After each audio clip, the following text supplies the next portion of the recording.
Un tu šo vingrinājumu vari veikt sēdus pozīcijā vai stāvus. Es šobrīd piemēru demonstrēšu kājās stāvot, bet tikpat labi un citreiz pat labāk ir šo vingrinājumu pildīt sēdus pozīcijā. Un vispirms vienkārši sajūt savas pēdas kontaktā ar zemi, vai sēdus pozīcijā esot, vai stāvus pozīcijā.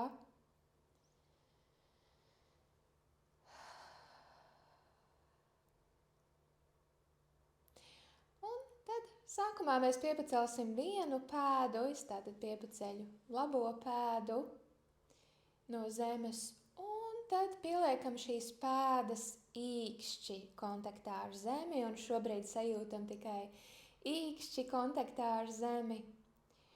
Un tad lēnām arī liekam pārējo pēdas daļu saskarē ar zemi, lēnām pakāpeniski, sākot sajust tās pārējās vietas, kas nonāk kontaktā ar zemi.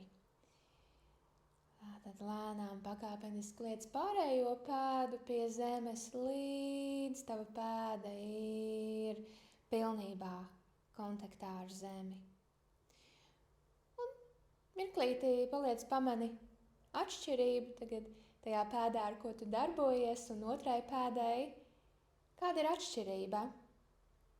Ļoti iespējams, ka to pēdu, ar kuru tu tikko darbojies šī vingrinājuma ietvaros, ka tu sajūti vairāk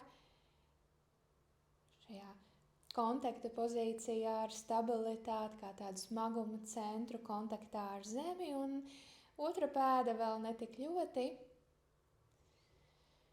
Un tad tagad otru pēdu, es tagad kreiso pēdu piepaceļu, un tagad es pielieku kreisās pēdas īkšķi pie zemes, sajūtu īkšķi kontaktā ar zemi. Un tad arī lēnām, pakāpeniski sāc likt arī pārējo pēdas daļu saskarē ar zemi, sākot sajust tās visas kontakta vietas, kas nonāk kontaktā ar zemi. Lēnām, līdz arī šī pēda ir pilnībā kontaktā ar zemi. Un sajūti arī šo pēdu tagad pilnībā kontaktā ar zemi. Sajūti abas pēdas tagad stingri, stabili kontaktā ar zemi.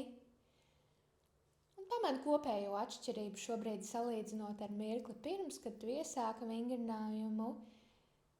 Visticamāk, ka tu sajūti savus pēdus šobrīd vairāk kontaktā ar zemi, un iespējams tas rada tev vairāk stabilitātes, drošības, sazemētības sajūtu.